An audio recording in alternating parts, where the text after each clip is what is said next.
어린 왕자 앙뚜안 드 생떼쥐베르 지음 황현산 옮김.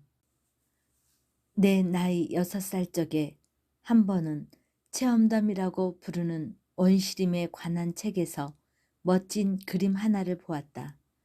보아뱀 한 마리가 맹수를 삼키고 있는 그림이었다. 그걸 옮겨 놓은 그림이 위에 있다. 그 책에 이런 말이 있었다. 보아뱀은 먹이를 씹지 않고 통째로 삼킨다. 그리고 나면 몸을 움직일 수가 없어 먹이가 소화될 때까지 6달 동안 잠을 잔다. 나는 그 그림을 보고 나서 밀림의 가지가지 모험들을 곰곰이 생각해 보았으며 드디어는 나도 색연필을 들고 나의 첫 그림을 용케 그려내었다. 나의 그림 제1호, 그건 다음과 같았다. 나는 내 걸작을 어른들에게 보여주며 내 그림이 무섭지 않느냐고 물어보았다. 어른들은 대답했다. 아니, 모자가 왜 무서워? 내 그림은 모자를 그린 게 아니라 코끼리를 소화시키고 있는 보아뱀을 그린 것이었다. 그래서 나는 어른들이 알아볼 수 있도록 보아뱀의 속을 그렸다. 어른들에겐 항상 설명을 해 줘야만 한다. 내 그림 제2호는 아래와 같았다. 어른들은 나에게 속이 보이는 보아뱀이나 안 보이는 보아뱀의 그림 따위는 집어치우고 차라리 지리나 역사, 산수, 문법에 재미를 붙여보라고 충고했다. 나는 이렇게 해서 내 나이 6살 때 화가라는 멋있는 직업을 포기했다. 나는 내 그림 제1호와 제2호의 실패로 그만 기가 죽었던 것이다. 어른들은 자기들 혼자서는 아무것도 이해하지 못하고 그렇다고 그때마다 자꾸자꾸 설명을 해주자니 어린애에겐 힘겨운 일이다. 그래서 나는 다른 직업을 골라야 했고 비행기 조종을 배웠다. 나는 세계의 여기저기 제법 많은 곳을 날아다녔다. 그리고 지리는 정말 내게 많은 도움이 되었다. 그 덕분에 나는 눈길 한 번에 중국과 애리조나를 구별할 수 있었다. 밤의 어둠 속에서 길을 잃었다면 그게 아주 유익하다. 나는 이렇게 살아오는 동안 수많은 진지한 사람들과 수많은 접촉을 했다. 오랫동안 어른들과 함께 살며 그들을 아주 가까이서 보아왔다. 그렇다고 해서 그들에 대한 내 의견이 크게 달라지지는 않았다. 나는 좀 똑똑해 보이는 사람을 만날 때마다 항상 품고 다니던 내 그림체 1호를 꺼내 그를 시험해 보곤 했다.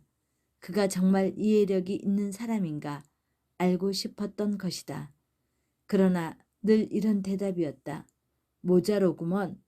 그러면 나는 보아뱀 이야기도 원시림 이야기도 별 이야기도 꺼내지 않았다.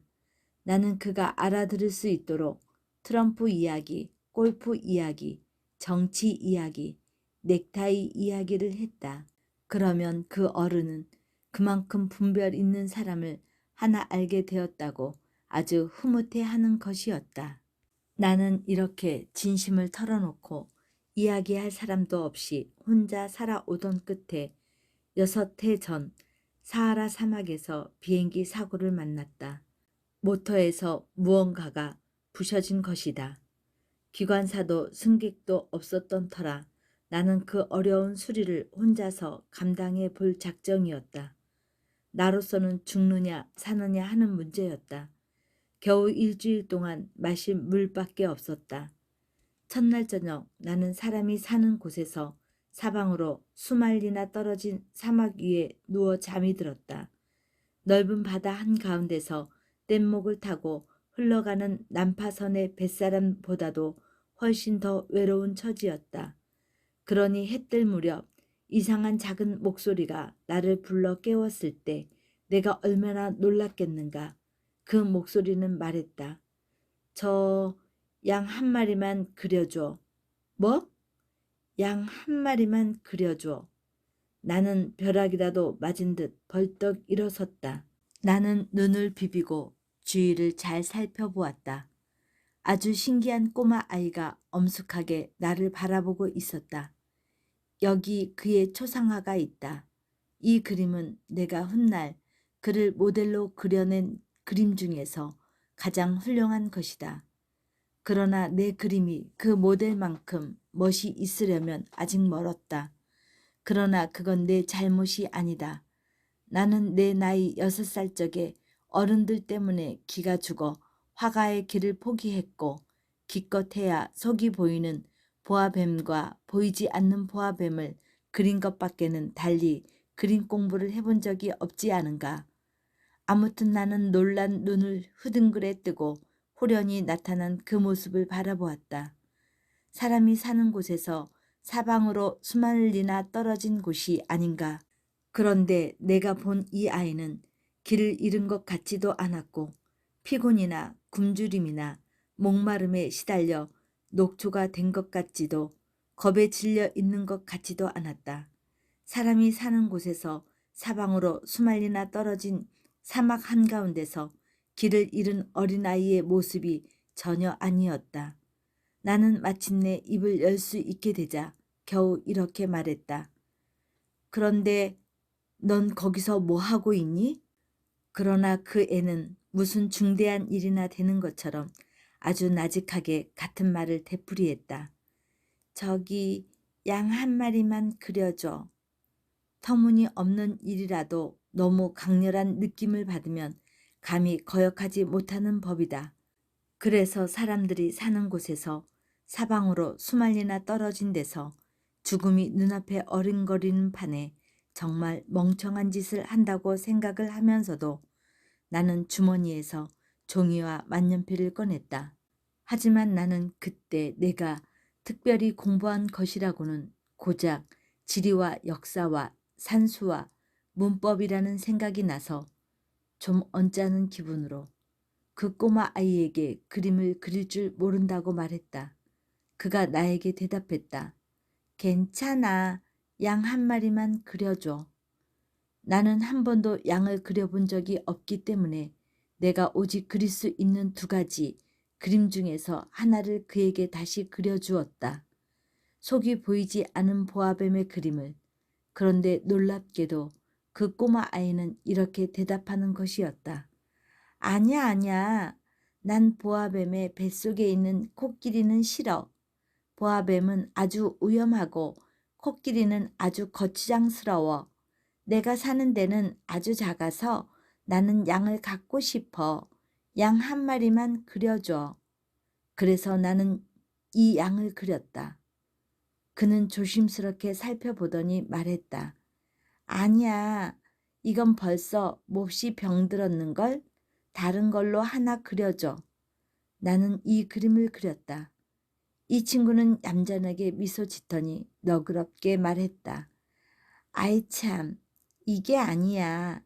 이건 순양이야. 뿔이 돋고. 그래서 나는 이 그림을 그렸다. 그러나 이건 역시 앞의 그림들처럼 태자를 맞았다. 이건 너무 늙었어.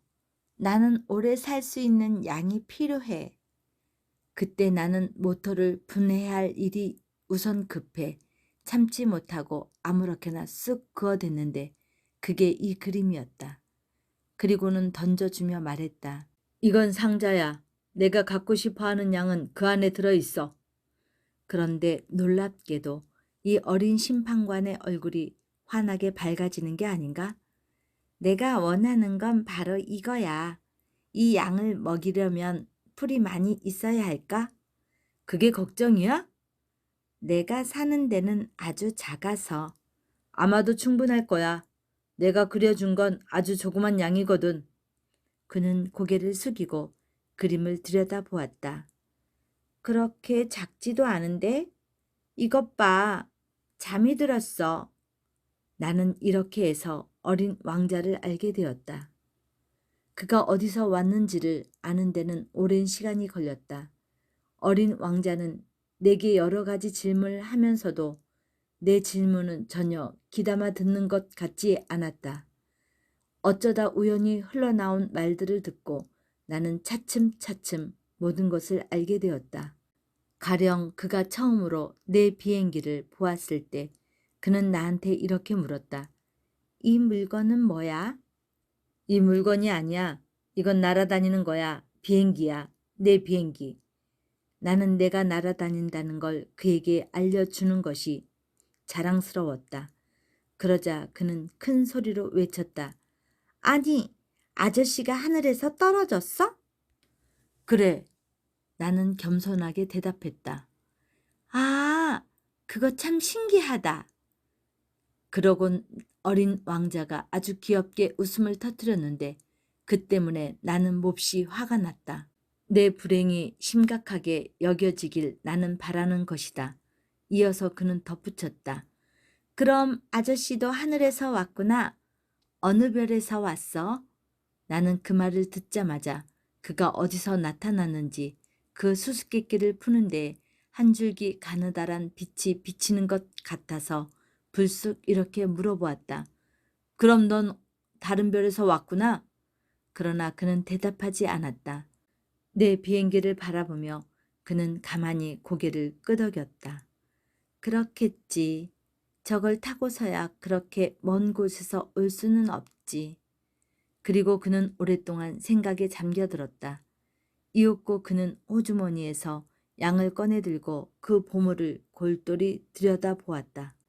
슬쩍 내비치다 그만둔 이야기에 내가 얼마나 안달이 났을지 여러분들도 짐작이 갈 것이다. 그래서 나는 좀 더 깊이 알아보려고 애를 썼다.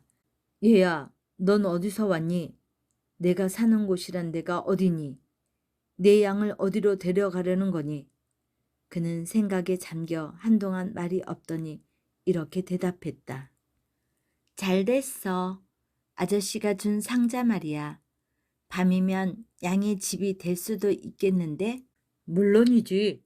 그리고 내가 얌전히 굴면 낮에 양을 메어둘 수 있도록 고삐도 하나 줄게. 말뚝도 주고. 내 제안에 어린 왕자는 충격을 받은 것 같았다. 메어둬? 참 괴상한 생각이다. 그렇지만 메어두지 않으면 아무데나 돌아다니다가 길을 잃을 거야. 그 말에 내 친구는 다시 한번 웃음을 터뜨렸다. 아니, 가긴 어디로 간다는 거야. 어디든지 앞으로 곧장. 그러자 어린 왕자가 엄숙하게 말했다. 괜찮아. 내가 사는 데는 아주 작은데 뭐. 그리고는 어딘지 좀 우울한 목소리로 덧붙였다. 앞으로 곧장 가봐야 별로 멀리 갈 수도 없어. 나는 이렇게 해서 아주 중요한 두 번째 사실을 알게 되었다. 어린 왕자가 태어난 별이 겨우 집 한 채보다 클까 말까 하다는 것이다. 그게 나한테는 별로 놀라운 일이 아니었다. 지구, 목성, 화성, 금성 이렇게 이름이 붙은 큰 행성들 밖에도 때로는 만원경으로도 잘 보이지 않을 만큼 아주 작은 다른 별들이 수백 개도 더 있다는 것을 나는 알고 있었다. 천문학자가 이런 별을 하나 발견하면 이름 대신 번호를 붙여준다. 예를 들어 소행성 325라고 부른다. 나는 어린 왕자가 떠나온 별이 소행성 B612라고 믿을 만한 중요한 이유가 있다. 이 소행성은 1909년 어느 터키 천문학자의 만원경에 단 한 번 보인 적이 있었다. 그때 이 천문학자는 국제천문학회에서 자신의 발견에 대해 길게 논증했다. 그러나 그가 입은 옷 때문에 아무도 그의 말을 믿지 않았다. 어른들은 이렇다. 소행성 B612의 명성을 위해서는 참으로 다행스럽게도 터키의 한 독재자가 자기 백성들에게 유럽식으로 옷을 입지 않으면 사형에 처한다고 명령을 내렸다. 그 천문학자는 1920년에 아주 우아한 양복을 입고 논증을 다시 했다. 이번에는 모두 그의 의견을 받아들였다. 내가 소행성 B612에 관해 이런 세세한 이야기를 늘어놓고 그 번호까지 밝히는 것은 모두 어른들 때문이다. 어른들은 숫자를 좋아한다. 여러분들이 새로운 친구를 사귀었다고 어른들에게 말하면 어른들은 도무지 가장 중요한 것은 물어보지 않는다. 그 애의 목소리는 어떠니? 그 애는 무슨 놀이를 좋아하니? 그 애도 나비를 채집하니? 절대로 이렇게 묻는 법이 없다. 그 애 나이가 몇이지? 형제들은 몇이나 되고? 몸무게는 얼마지? 그의 아버지는 얼마나 버니? 항상 이렇게 묻는다. 이렇게 묻고 나서야 어른들은 그 친구를 속속들이 알고 있다고 생각한다. 만일 여러분들이 나는 아주 아름답고 장밋빛 벽돌집을 보았는데요. 창문에 제라름이 있고 지붕 위에 비둘기가 있고 이런 식으로 어른들에게 말한다면 어른들은 그 집을 상상해내지 못할 것이다. 어른들에겐 이렇게 말해야 한다. 나는 10만 프랑짜리 집을 보았어요. 비로소 그들은 소리친다. 정말 예쁜 집이겠구나. 그러니 여러분들이 어린 왕자가 있었다는 증거는 그 애가 정말 멋진 아이였다는 것이고 그 애가 웃었다는 것이고 그 애가 양을 갖고 싶어 했다는 것이다. 누군가가 양을 갖고 싶어 한다면 그것은 그 사람이 살아있다는 증거다 라고 어른들에게 말한다면 그들은 어깨를 으쓱하며 여러분들을 어린아이로 취급할 것이다. 그러나 그는 소행성 B612로부터 왔다라고 말하면 어른들은 곧 알아듣고 질문 따위를 늘어놓아 여러분을 귀찮게 하지 않을 것이다. 어른들은 이렇다. 그들을 탓해서는 안 된다. 어린이들은 어른들에게 아주 너그러워야 한다. 그러나 물론 삶을 이해하고 있는 우리들한테는 숫자 같은 것이야 우습다.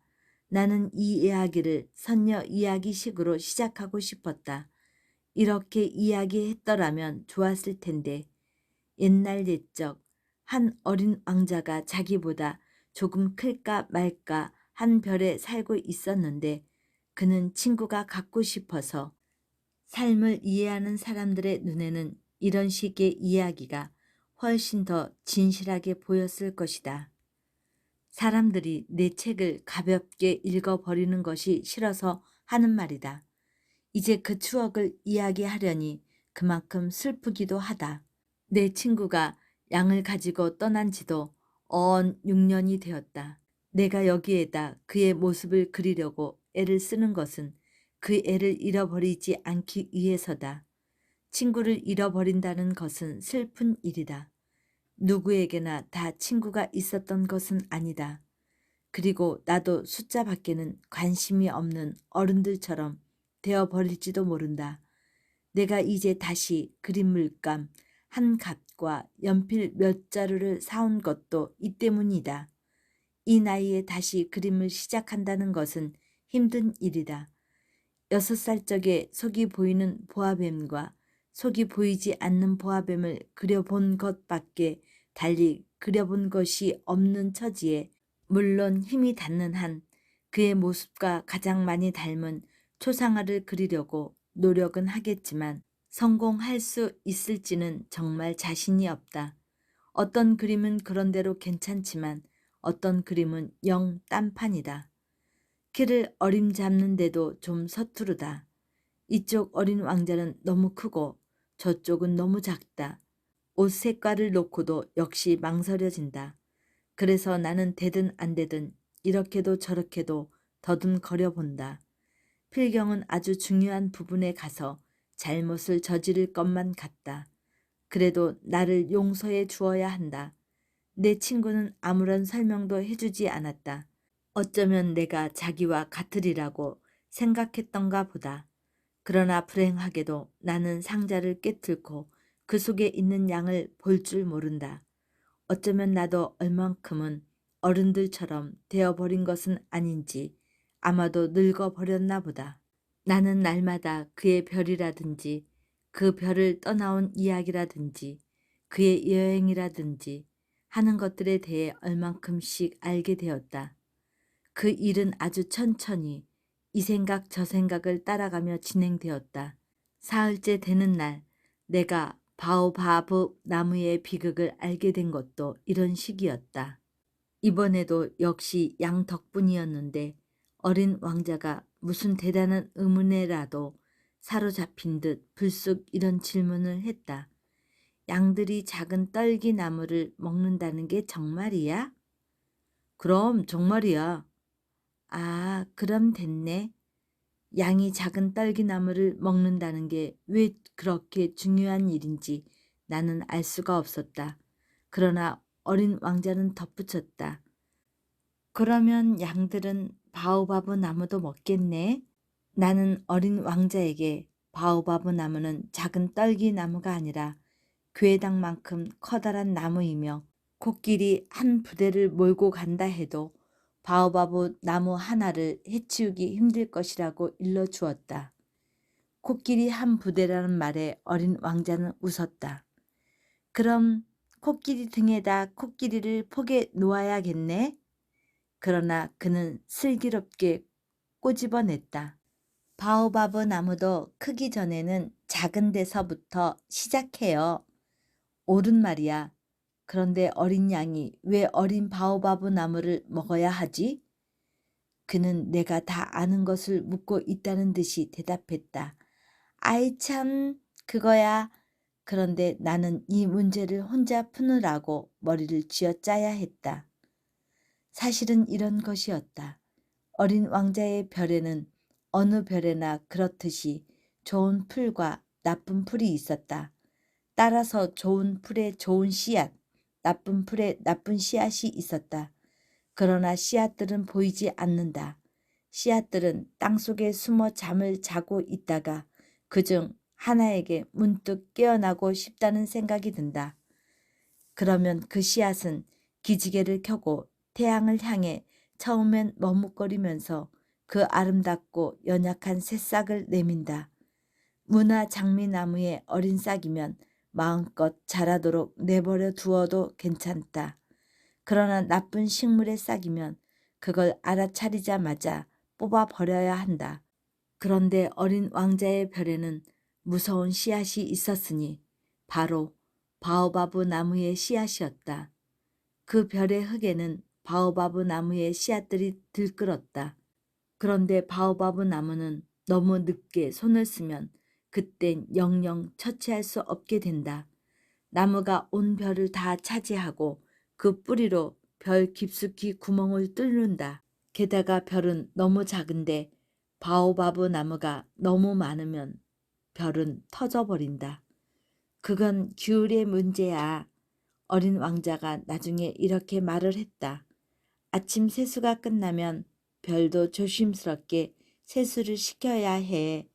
바오바브 나무가 아주 어릴 때는 장미나무와 비슷하되 구별할 수 있게 되면 그때부터 규칙적으로 뽑아버려야 해. 아주 귀찮은 일이지만 아주 쉬운 일이야.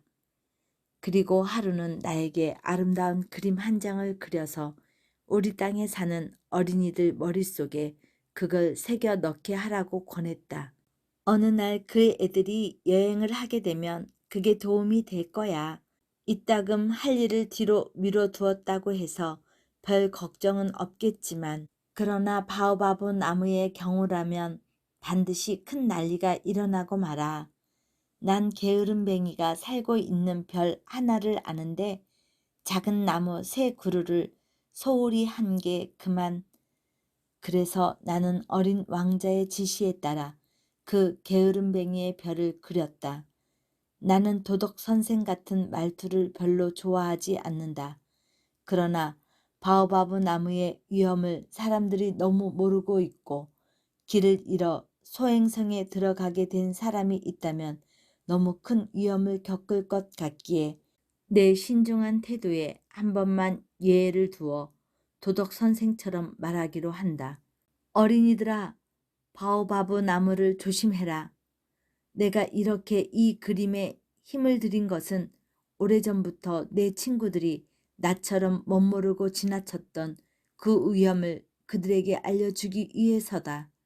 내 교훈은 이만큼 수고할 값어치가 있다. 여러분은 어쩌면 이렇게 물을지도 모른다.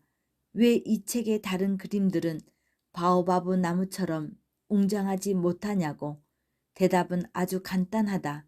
나는 애써 그렸지만 성공하지 못했다. 바오바브 나무를 그릴 때는 위급한 마음에 그만 힘이 솟았던 것이다. 아, 어린 왕자. 너의 초라하고 쓸쓸한 생활을 나는 이렇게 조금씩 알게 되었다. 오랫동안 내 마음을 달래주는 것이라곤 아늑하게 해가 저무는 풍경밖에 없었다. 나흘째 되는 날 아침, 나는 너의 말을 듣고 이 새로운 사실을 알게 되었다. 그때 너는 이렇게 말했지. 나는 해넘이가 정말 좋아. 지금 해넘이를 보러 가요. 하지만 기다려야 하는데. 기다리다니 뭘? 해가 지기를 기다려야지.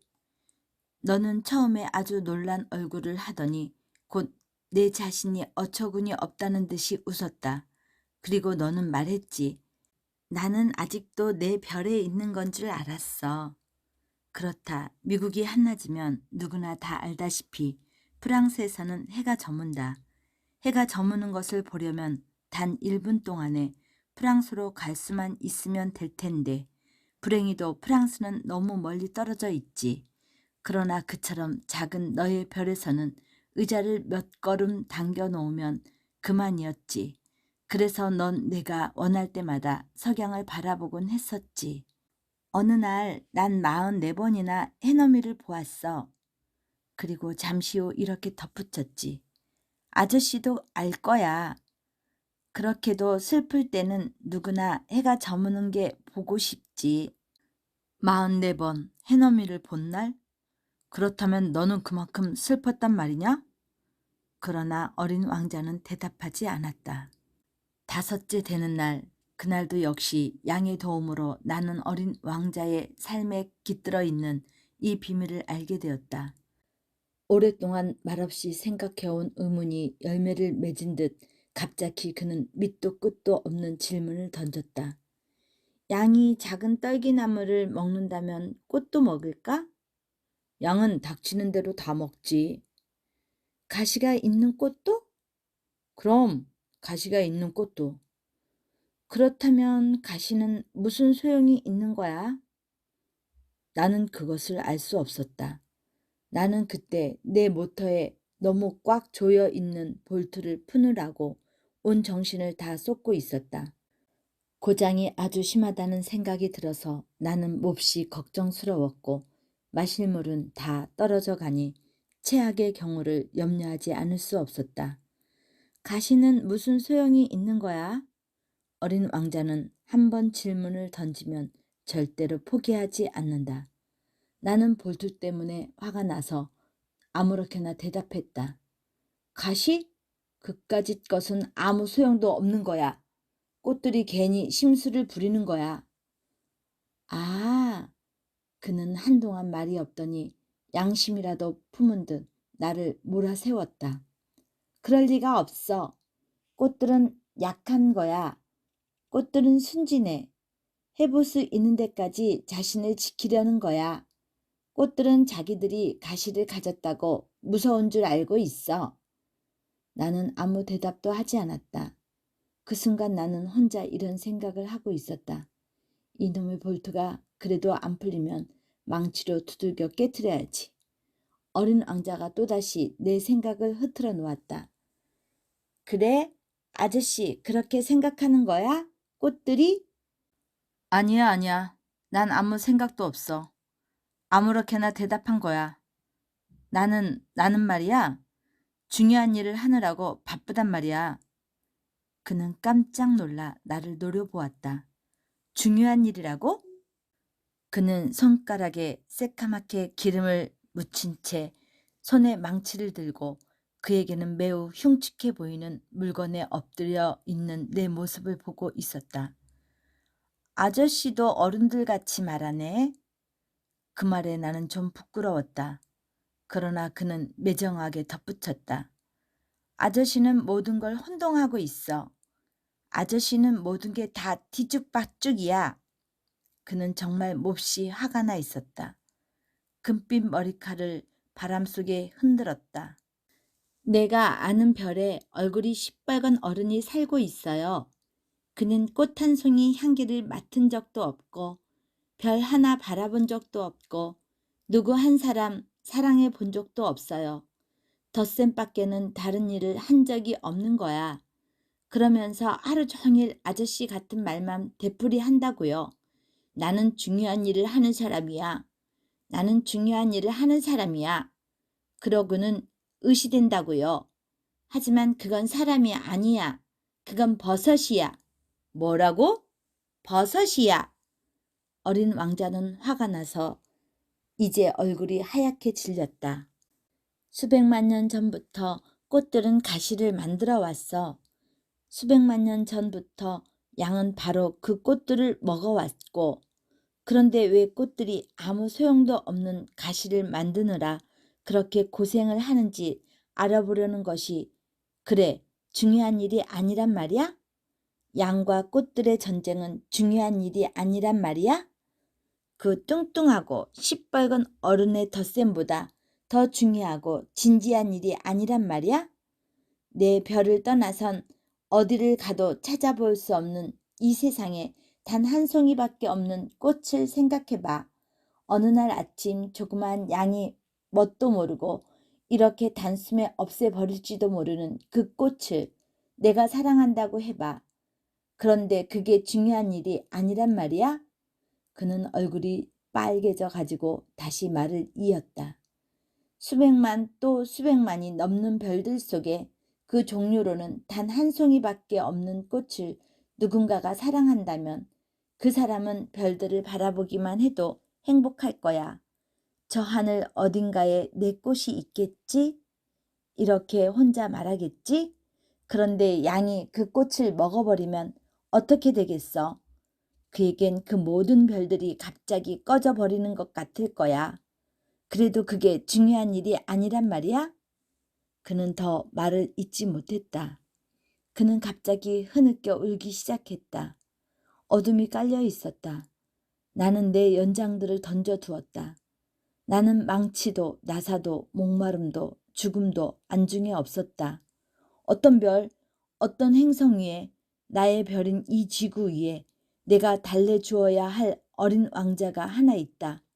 나는 그를 팔로 감싸 안았다. 그를 조용히 흔들어 달랬다. 나는 그에게 말했다. 내가 사랑하는 꽃은 이제 위험하지 않아. 양의 입에 씌우도록 내가 부리망을 하나 그려줄게. 내 꽃을 위해 내가 갑옷도 하나 그려줄게.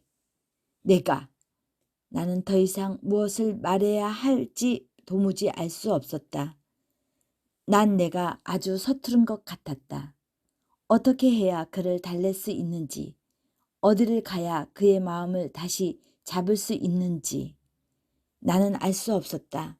눈물의 나라, 그건 그렇게도 신비롭다. 나는 곧 그 꽃을 더 잘 알게 되었다. 어린 왕자의 별에는 전부터 아주 소박한 꽃들이 있었다.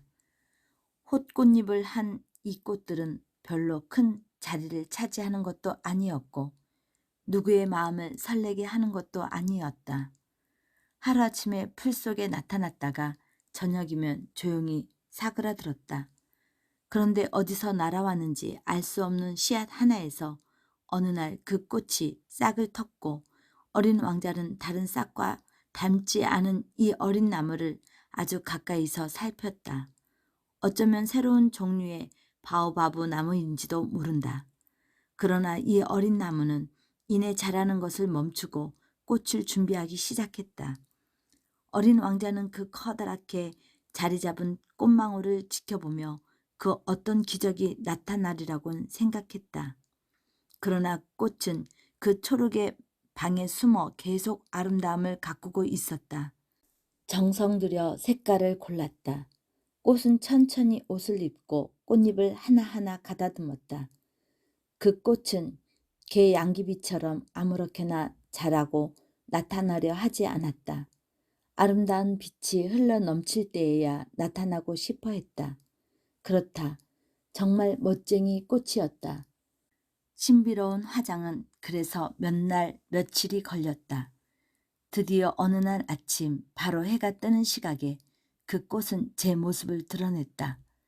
그리고 그 꽃은 아주 꼼꼼하게 화장을 했으면서도 하품을 하며 이렇게 말했다. 아, 전 이제 겨우 일어났어요. 미안해요. 아직 머리도 온통 헝그러져 있고. 그러나 어린 왕자는 감탄을 누를 수가 없었다. 참 아름다워요. 그렇죠? 꽃이 나직하게 대답했다. 그리고 전 햇님과 함께 태어났어요. 어린 왕자는 그 꽃이 별로 겸손하지 못하다는 걸 알아차렸다. 그러나 그만큼 마음을 설레게 하는 꽃이 아닌가. 꽃은 이내 말을 이었다. 지금쯤 아침 식사 시간이 아닐까요? 친절을 베풀어 제 생각을 좀 해주시겠어요? 그 말에 어린 왕자는 어쩔 줄 모르며 시원한 물이 담긴 물뿌리개를 찾아다가 꽃의 시중을 들었다. 그 꽃은 이렇게 좀 심술궂은 허영심으로 그를 금방 괴롭혔다. 예를 들어 어느 날은 자기의 가신 넷을 내보이며 어린 왕자에게 이렇게 말을 했다. 호랑이들이 발톱을 세우고 덤벼들지도 몰라요. 이 별에는 호랑이가 없어요. 그리고 호랑이는 풀 같은 것은 먹지 않아요. 어린 왕자가 반박했다. 전 풀이 아니에요. 꽃이 나직하게 대답했다. 미안해요. 호랑이 따윈 무서울 게 없지만 그래도 바람은 끔찍해. 바람막이 같은 건 없나요? 바람이 끔찍하다고? 그렇다면 식물로서는 참 안 됐구나. 어린 왕자는 예사롭게 생각하지 않았다. 이 꽃은 정말 까다롭구나. 저녁엔 유리 덮개를 씌워줘요. 당신 별은 아주 춥네요. 설비가 엉망이고 제가 떠나온 것은 그러나 꽃은 거기서 말을 그쳤다. 꽃의 씨의 형식으로 이곳에 왔으니 다른 세계를 결코 알 턱이 없는 것이다. 그런 순진한 거짓말을 꾸미다가 들킨 게 부끄러워서 꽃은 잘못을 어린 왕자에게 뒤집어 씌우려고 두세 번 기침을 했다. 바람막이는요? 막 찾으러 가려는데 당신이 말을 하기에. 그러자 꽃은 어찌됐든 어린 왕자를 후회하도록 만들려고 억지 기침을 했다. 이렇게 해서 어린 왕자는 그의 사랑에서 우러나온 착한 마음에도 불구하고 그 꽃을 곧 의심하게 되었다. 별것도 아닌 말을 심각하게 생각했고 그래서 아주 불행하게 되었다. 꽃의 말을 듣는 게 아니었어. 어느 날 그는 내게 속마음을 털어놓았다. 꽃들의 말을 들어서는 안 돼. 그저 바라보고 향기를 맡아야지. 내 꽃은 내 별을 향기롭게 해주었는데 나는 그걸 즐길 줄 몰랐어. 나를 그렇게 화나게 했던 그 발톱 이야기가 내 마음을 푸근하게 할 수도 있었는데. 그는 계속해서 자기의 속마음을 이야기했다. 그때 난 아무것도 알지 못한 거야. 말이 아니라 행동으로 그 꽃을 판단했어야 했는데 그 꽃은 나를 향기롭게 해주고 내 마음을 밝게 해주었어. 거기서 도망쳐 나오는 것이 아니었는데 그 어설픈 거짓말 뒤에 따뜻한 마음이 숨어 있는 걸 눈치챘어야 했는데 꽃들은 정말 모순 덩어리야. 하지만 난 꽃을 사랑하기엔 너무 어렸어. 나는 그가 철새들의 이동을 이용해서 그의 별을 빠져나왔으리라 생각한다. 떠나는 날 아침 그는 별을 깨끗이 정돈했다. 그는 활하산을 정성 들여 청소했다. 그에겐 활하산이 둘 있었는데 그것들은 아침밥을 데우는데 꼭 알맞았다. 사화산도 하나 있었다. 그러나 그의 말처럼 어떻게 될지 누가 알아? 그래서 그는 사화산도 똑같이 청소했다. 청소만 잘 해주면 화산들은 서서히 규칙적으로 불타올라 폭발하는 일이 없다. 화산 폭발은 굴뚝의 화재와 같은 것이다. 물론 지구 위에 사는 우리들은 너무 작아 화산을 청소할 수 없다. 그래서 우리들은 화산 폭발 때문에 자주 곤란한 일을 겪게 되는 것이다. 어린 왕자는 좀 쓸쓸한 마음으로 최근에 도단한 바오바브 나무의 싹들도 뽑았다. 그는 다시 돌아오게 되지 않으리라 생각하고 있었다. 그러나 손에 익은 그 모든 일들이 그날 아침에 유난히도 다정하게 느껴졌다. 그리고 마지막으로 꽃에 물을 주고 유리 덮개를 씌워줄 채비를 할 때 그는 울고만 싶었다. 잘 있어. 그는 꽃에게 말했다. 그러나 꽃은 대답이 없었다. 잘 있어. 그는 되풀이했다. 꽃은 기침을 했다. 그러나 감기 때문이 아니었다. 내가 바보였어. 이윽고 꽃이 말했다. 용서해줘. 부디 행복하게 지내. 그는 꽃이 비난을 퍼붓지 않은 것을 보고 놀랐다. 유리 덮개를 쳐들고 그는 멍청이 서 있었다. 이렇게 잔잔하고 다정하다니 도무지 이해할 수가 없었다. 그래, 난 너를 사랑해. 꽃이 말했다. 넌 그걸 알아차리지 못했어. 내 잘못이지. 그런 건 아무래도 좋아. 하지만 너도 나만큼 바보였어. 부디 행복하게 지내. 그 유리 덮개는 조용히 치워두고 이젠 필요 없어. 하지만 바람이 나는 그렇게 감기에 잘 걸리지는 않아. 시원한 밤바람이 내게 좋을 거야.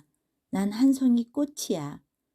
하지만 짐승들이 나비를 보려면 벌레 두세 마리는 견뎌내야지. 나비는 참 아름다운 것 같더라. 그렇지 않으면 누가 날 찾아오겠어? 너는 멀리 있을 거고 커다란 짐승들이 온데도 난 겁날 게 없어. 나한테 발톱이 있으니까.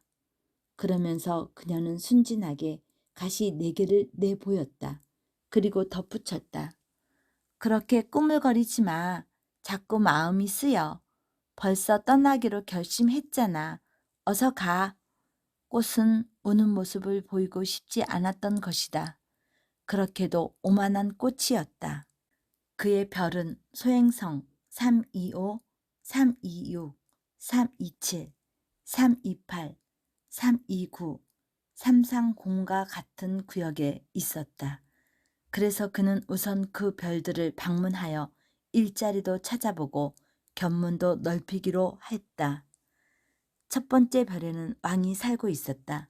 왕은 중빛 천과 흰 담비 가죽으로 만든 옷을 입고 아주 단순하면서도 위험 있는 왕자에 앉아 있었다. 아, 시민 하나 오는도다. 왕은 어린 왕자를 보고 소리쳤다. 어린 왕자는 의아스럽게 생각했다. 한 번도 나를 본 적이 없는데 어떻게 알아보지? 왕들에게는 세계가 아주 단순하게 되어 있다는 것을 어린 왕자는 몰랐던 것이다. 왕에겐 모든 사람이 다 시민이다. 짐이 그대를 더 잘 볼 수 있도록 가까이 오너라. 왕은 드디어 어떤 사람에게 왕 노릇을 하게 된 게 아주 자랑스러워 이렇게 말했다. 어린 왕자는 눈을 들어 앉을 자리를 찾아보았으나 별은 화려한 담비 가죽 망토로 온통 덮여 있었다. 그래서 그는 서 있었고 피곤해서 하품이 나왔다. 어전에서 하품을 함은 예의에 어긋나는 일이니라. 군주가 말했다. 짐은 그대에게 일을 그만오라. 저는 하품을 참을 수가 없습니다. 어린 왕자는 어쩔 줄을 모르고 대답했다. 먼 길을 여행하느라 잠을 못 자서. 그럼 하품을 명하노라. 왕이 말했다. 여러 해 전부터 하품하는 사람을 본 적이 없다. 짐에게 하품은 신기한 것이로다. 자, 다시 하품을 하라. 명령이다. 그러시니 겁이 납니다. 이제 하품이 나오질 않습니다. 얼굴을 붉히며 어린 왕자는 말했다. 흠, 왕이 대답했다. 그렇다면 짐은 그대에게 명하노라. 어떤 때는 하품을 하고 어떤 때는 그는 좀 빠른 말로 얼버무리면서 화가 난 것 같았다. 왕은 어찌됐든 자기 권위가 존중되길 바랐던 것이다. 그는 불복종을 용서하지 않았다. 그는 절대 군주였다. 그러나 아주 착한 사람이어서 지당한 명령을 내렸다. 짐이 만일 어느 장군에게 그는 흔히 이런 말을 하는 것이었다. 짐이 만일 어느 장군에게 바닷새로 변하라고 명령했는데 그 장군이 명령에 복종하지 않았다면 그건 장군의 잘못이 아니라 짐의 잘못이니라. 앉아도 괜찮을까요? 어린 왕자는 머뭇거리며 물었다. 짐은 그대에게 앉기를 명하노라. 왕은 대답하며 담비 망토 한 자락을 위엄있게 걷어 올렸다. 그러나 어린 왕자는 놀랐다. 그 별은 아주 작았다. 이 왕은 대체 무엇을 다스린단 말인가? 전하, 여쭐 말씀이 있습니다만, 그가 말했다. 짐은 그대에게 질문하기를 명하노라. 왕은 서둘러 말했다. 전하께선 무엇을 다스리십니까? 모든 것을. 왕은 매우 간단하게 대답했다. 모든 것을요? 왕은 조심스럽게 자기 별과 그리고 다른 모든 행성과 항성을 가리켰다. 저걸 전부요? 어린 왕자가 말했다. 저것 전부를. 왕이 대답했다. 그는 절대 군주였을 뿐만 아니라 만유의 왕이었기 때문이다. 그럼 별들이 전하께 복종합니까? 물론이다. 왕이 말했다. 별들은 즉시 복종하느니라. 짐은 불복종을 용서치 아니하노라. 그만한 권력의 어린 왕자는 감탄했다. 내가 만일 그 권력을 가졌다면 의자를 끌어당길 필요도 없이 하루에 44번이 아니라 72번이라도, 아니 100번이라도, 아니 200번이라도 해넘이를 구경할 수 있을 텐데, 그러자 버려두고 온 작은 별이 마음속에 떠올라 그는 조금 슬퍼졌으므로 용기를 내어 왕의 은총을 빌었다. 저는 해 지는 것을 보고 싶습니다. 저를 기쁘게 해주세요. 해가 지도록 명령해 주세요. 짐이 만일 어느 장군에게 이곳 저곳으로 나비처럼 날아다니라든지 비극을 한편 쓰라든지 바닷새로 변하라고 명령을 하여 그 장군이 하달된 명령을 수행하지 못했다면 짐과 장군 가운데 누가 잘못이겠는가? 전하의 잘못입니다. 어린 왕자는 단호하게 대답했다. 바로 그렇다. 누구에게나 그가 할 수 있는 것을 요구해야 하느니라. 왕은 계속했다. 권위는 무엇보다도 이성의 근거를 두는 법이니라. 내가 만일 내 백성들에게 바다에 빠져 죽으라고 명령을 한다면 그들은 혁명을 일으키리라. 짐이 복종을 요구할 권리가 있음은 짐의 명령이 지당하기 때문이니라. 그런데 제가 부탁한 해넘이는 어떻게 됐습니까? 한번 질문을 하면 절대로 잃어버리지 않는 어린 왕자는 그걸 다시 일깨웠다. 너는 해넘이를 보게 되리라. 짐은 그것을 명령하겠노라. 그러나 짐의 통치술에 따라 조건이 마련될 때까지 기다리겠노라. 언제 그렇게 될까요? 어린 왕자는 캐물었다. 흠, 흠. 왕은 우선 커다란 달력을 들추며 대답했다. 그것은 오늘 저녁 7시 40분경이 되리라. 그때 너는 짐의 명령이 얼마나 잘 이행되는가를 알게 되리라. 어린 왕자는 하품을 했다. 해지는 것을 못 보게 되어 서운했다. 그는 벌써 좀 지루해졌다. 저는 여기서 더 할 일이 없습니다. 저는 떠나겠습니다. 그는 왕에게 말했다. 떠나지 말라. 왕이 대답했다. 그는 시민을 갖게 된 게 아주 자랑스러웠던 것이다. 떠나지 말라. 짐은 너를 대신으로 임명하노라. 무슨 대신이요? 법무 대신. 하지만 재판 받을 사람이 없는데요? 아직 모른다. 짐은 아직까지 짐의 왕국을 돌아본 적이 없노라. 짐은 매우 늙었고 수레를 놓을 자리도 없고 걷자니 피곤하고. 왕이 말했다. 아, 하지만 전 벌써 다 보았어요. 어린 왕자는 대답했다. 그는 방금 몸을 기울여 그 별의 다른 편을 힐끗 보았던 것이다. 저쪽에도 역시 아무도 없습니다. 그럼 그대 자신을 재판하라. 왕이 대답했다. 그게 가장 어려운 일이로다. 다른 사람을 판단하는 것보다 제 자신을 판단하는 게 훨씬 더 어려운 일이니라. 내 자신을 잘 판단할 수 있게 된다면 그것은 내가 참으로 슬기로운 사람이기 때문이니라. 저는 아무 데서나 제 자신을 판단할 수 있습니다. 꼭 여기서 살아야 할 필요는 없습니다. 어린 왕자는 말했다. 왕은 말했다. 짐의 별 어딘가에 늙은 쥐 한 마리가 있는 게 확실하다. 밤이면 쥐 소리가 들리노라. 너는 그 늙은 쥐를 재판할 수 있느니라. 이따금 그 쥐를 사형에 처할 수도 있노라. 그러면 쥐의 생명은 너의 재판에 달려 있노라. 그러나 그때마다 너는 특사를 내려 그 쥐를 아끼도록 하라. 한 마리밖에 없으니 말이다. 저는 사형 선고를 좋아하지 않습니다. 가야 할 것 같습니다. 어린 왕자는 대답했다. 안 된다. 왕이 말했다. 어린 왕자는 준비를 다 끝냈지만 늙은 군주를 마음 아프게 하고 싶지는 않았다. 전하의 명령이 어김없이 복종되길 원하신다면 제게 지당한 명령을 내려주십시오. 예를 들어 1분 안에 떠나라고 명령하실 수 있을 것입니다. 제 생각으론 조건이 마련된 것 같습니다만 왕이 아무런 대답도 하지 않는 걸 보고 어린 왕자는 잠시 주저했지만 곧 한숨을 쉬며 별을 떠났다. 짐은 그대를 대사로 임명하노라. 왕은 그때 서둘러 소리 질렀다. 위험이 가득 서려 있었다. 어른들은 참 이상해. 어린 왕자는 여행을 하며 속으로 생각했다.